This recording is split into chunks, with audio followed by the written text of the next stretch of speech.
How do I do it all? The Brezza gives me the power. England versus South Africa is the last game in Group B. It is also the last game in Karachi. Let's set up match number 11 of the ICC Champions Trophy 2025 on Maruti Suzuki Arena, presents ESPN Cricinfo Match Day, where we have the company of Dale Steyn joining us. Dale, thank you for your time. Always a pleasure. We're recording this before we know the outcome of Australia versus Afghanistan. So there's a chance South Africa go into it knowing they're through. There's also a chance they go into it knowing it's a knockout. The messaging in the camp would be something similar to that clip of yours which is going viral in the last few weeks. Keep it simple, stupid. Yeah, I think so. I think Temba will just tell his troops not to think too far ahead, just concentrate on the game that presents itself before them. And they've only played one game so far in this tournament, so there's no real point in stressing or anything like that. You just got to go out there and play your best cricket and South Africa's brand of cricket, and hopefully it works out for them. Yeah, it's been a while since we saw South Africa in action. They, of course, had that washout against Australia, which means it's been more than a week when they go into this, which is quite a long time in such a short tournament. They now go up against an England who are knocked out, don't have anything to lose. It tends to make teams dangerous. So when you consider this game, what to you are the potential dangers that South Africa have to ward off? There's a couple. I mean, they always say, be careful of the wounded buffalo. You know, that's when they're at their most dangerous. And that's exactly where England are right now. So there's a couple things that can happen. One, England could come out there and have an incredible game because we know what they're capable of. And the other thing is that South Africa, if they manage to make it through today already with, say, Australia knocking Afghanistan out, it's just making sure that the bodies are fine, that nobody has a broken finger from a fast bowler. Archer is an incredible threat. Mark Wood, if he's fit. Little things like that, like almost having a freebie, but still not going in it half-footed. You have to go in fully committed to make sure that you play your best game come for the semi-finals, etc. So there's a couple of things that could potentially happen in that game tomorrow, but we'll all tell what will happen with it from today. If Afghanistan are knocked out, I think England will also just kind of rock up, and you might see an England team that doesn't really care that much. You brought up the bowlers. Even when England had something on the line in the tournament, the bowling did come into criticism for the one-dimensional nature of the attack. It failed to trouble Australia and Afghanistan. Are you expecting more of the same against the South African batting lineup, which might actually prefer that line of attack coming up in front of them? It'll be interesting to see what they go with, because they brought in a spinner for the injured Cast, and their quicks haven't really been too great. Mark Wood actually is struggling with a little bit of an injury. Jamie Overton back in the team. Archer looked good the other day, but he was on and off. So they might just blood a couple of the other guys that have been sitting on the sideline for a little bit. It will be interesting to see which England team come out tomorrow. But the focus will be more on South Africa and how they go. Is Klaasen going to be fit?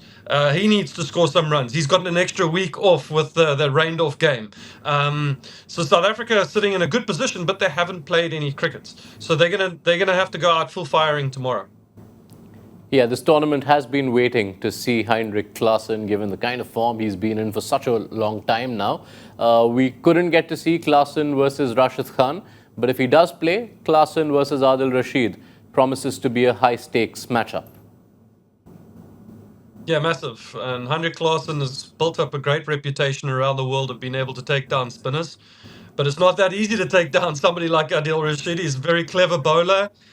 He's bowled well so far in this tournament, even though his team hasn't particularly done well. He's a smart bowler too. He's been around the game for a long time, so it'll be a great battle.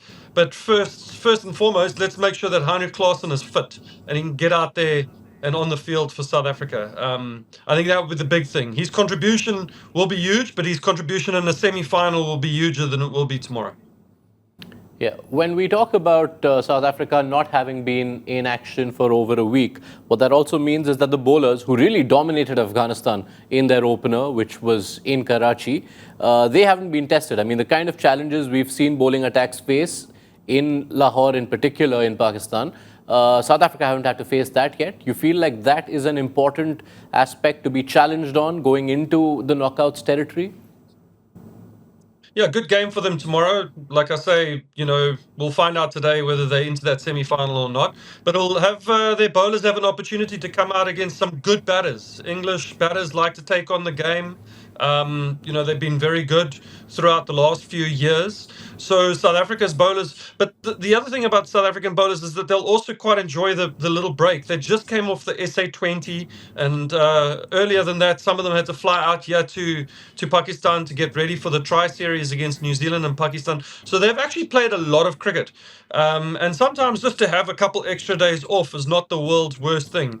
And if you've got a game tomorrow that could potentially be a dead rubber, it's also a nice way to just blood yourself back into the game, get yourself back into the swing of things, get familiar with the pitches, get familiar with the beatings that you could potentially take, the plans that you want to have going forward. So it's all working in South Africa's favour right now to see them fit, strong and firing come that semi-final time. Final question to you, Dale, and this is assuming Australia win against Afghanistan, which means South Africa are through. We often tend to wonder on the outside how much teams care about finishing first or second and where they could land up. How much of that comes into the conversation for South Africa?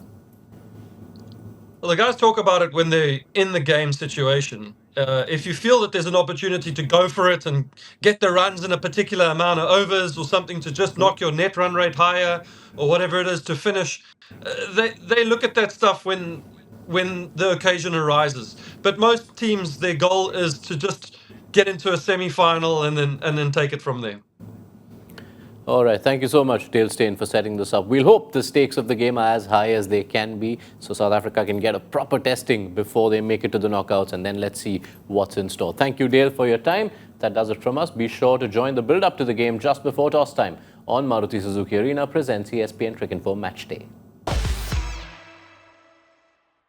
How do I do it all? The Brezza gives me the power.